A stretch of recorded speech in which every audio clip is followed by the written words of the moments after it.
कपड़े धोने वाली बहू। शादी के पहले से ही विभा को कपड़े धोने का बड़ा शौक था। कभी नल के नीचे तो कभी तालाब के पास। अरे मेरी नीली वाली लुंगी नहीं दिख रही है। विभा की अम्मा कहाँ रखी है लुंगी? अरे वो तो विभा ने परसों ही धोकर रखी थी आपकी अलमारी में, देखो वहीं होगी।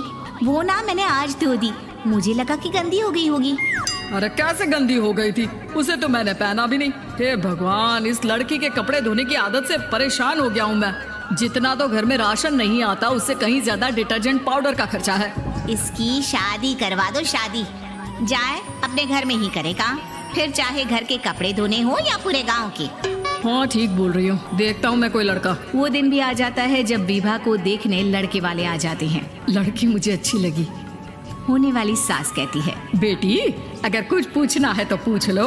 वैसे तो हमारी लड़की बहुत ही शर्मीली है, जो बोल दो वो मान लेती है, इसे क्या पूछना होगा। अरे कैसी बात कर रही हो माँ, मुझे इन लोगों के घर रहना है, सवाल तो कई है। हाँ हाँ बेटा पूछ लो ना, क्या पूछना है। आप लोगों के घर कपड़े कौन धोता है? सास का मुंह बन जाता है। देखो अगर तुम ये कहना चाहती हो कि तुम्हें कपड़े धोने नहीं आते तो सुन लो, कपड़े मैं ही धोती हूँ, लेकिन तुम्हारे आ जाने के बाद मैं रुमाल तक नहीं धोऊंगी। अरे चुप रहना भाग्यवान, बहू बेचारी घर आई नहीं, उसे डराना शुरू कर दिया। वो क्या है ना बिटिया, अभी तक तो ये कल्लू की माँ ही धोती थी, लेकिन अब तुम्हारे पापा तो दहेज में वॉशिंग मशीन देंगे ही। तभी विभा की माँ बोल पड़ती है, सवाल भी पूछा तो क्या। वैसे भाई साहब, मशीन की तो फिर भी कपड़े धोने की कैपेसिटी होती है, मतलब जो बिटिया दे रहे हैं ना विभा, इसे कपड़े धोने का बहुत शौक है। ये आप लोगों के क्या आस पड़ोस गांव मोहल्ले सबके कपड़े धो दे और उफ तक ना करे। बाहर देखा नहीं आपने कितने कपड़े सूख रहे हैं, सब हमारी बिटिया ने ही तो धोए हैं। बस भी करो ना माँ, शर्म आ रही इतनी तारीफ सुनकर।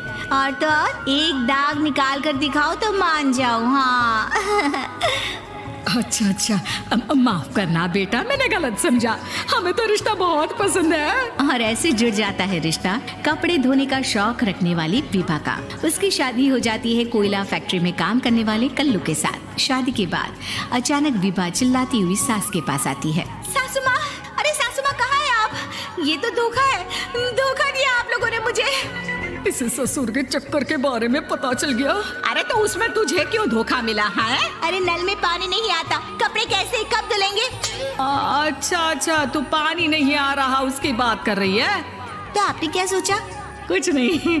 अच्छा तेरी माँ ने कहा था कि कपड़े धोने का शौक है, तुझे याद आया मुझे। शौक शौक बोलकर कपड़े धोने वाले मेरे जुनून को कम ना आके सासू माँ, कपड़ा धोना मेरा गुरूर है। तभी पति भी वहाँ आ जाता है। अभी मैंने इसे सनी देओल की फिल्म दिखाई है, उसी के डायलॉग मार रही है माँ। अच्छा सुन, साफ साफ बता रही हूँ, पानी सुबह 4 से 6 और शाम को 10 से 12 आता है, समझी? विभा टाइमिंग सुनकर हैरान हो जाती है। ये क्या भूतों का मोहल्ला है? सुबह 4 बजे उठकर कौन कपड़े धोता है? 4 बजे टंकी में पानी जाता है, फिर सारा दिन धोना ना, किसने मना किया?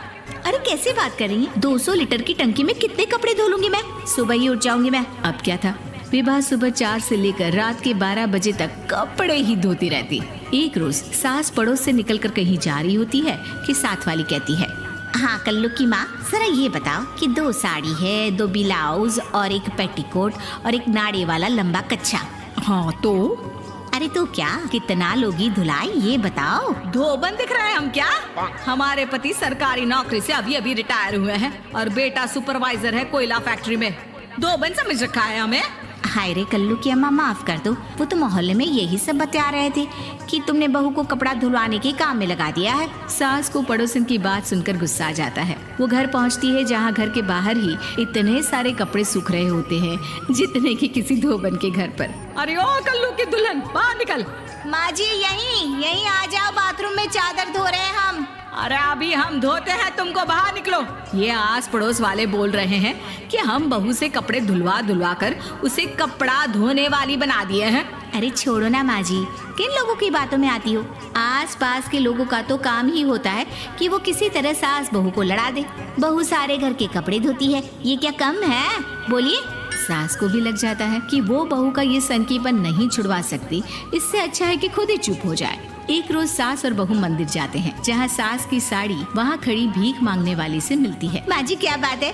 आपकी आपकी साड़ी उस भिखारन से कितनी मिल रही है ना? हाँ हाँ देखो तो, दोनों की साड़ी मिल रही है। क्या बात है कल्लू की अम्मा, तुम खुद को तो अफसर की बीवी बताती हो और ऐसी सिंपल सी प्लेन साड़ी पहनकर घूमती हो। सिंपल और प्लेन नहीं है ये साड़ी। तो क्या सोने के धागे से फूल बने हैं? कुछ भी सासू माँ, कुछ भी। हाँ बने थे इस साड़ी में सोने के धागे से फूल। मेरे पति लेकर आए थे मद्रास से स्पेशली मेरे लिए 10,000 की। ताहे भाई साहब इस भिखारन के लिए भी सेम टू सेम साड़ी लेकर आए होंगे 10,000 की। सास उस वक्त तो कुछ नहीं कहती, लेकिन बहू के साथ घर आती है और अलमारी से एल्बम निकाल कर लाती है। ये साड़ी देख रही है, ये वही साड़ी है जिसे मैंने अभी पहना था। इस साड़ी में ये जो चमकदार फूल दिख रहे हैं ना, ये सोने के धागों से काटे गए हैं। लेकिन तू लोकल वॉशिंग मशीन ब्रश से घिस घिस कर सारे फूलों को निकाल कर साड़ी प्लेन कर दी। मुझे माफ कर दीजिए सासू माँ। और तो और, जब मैंने तुझे तेरी गलती के लिए कुछ नहीं कहा, लेकिन तूने तो सबके सामने मेरा मजाक ही बना दिया। क्यों? बहू को समझ में आ जाता है कि अब से उसका कपड़े धोना बंद।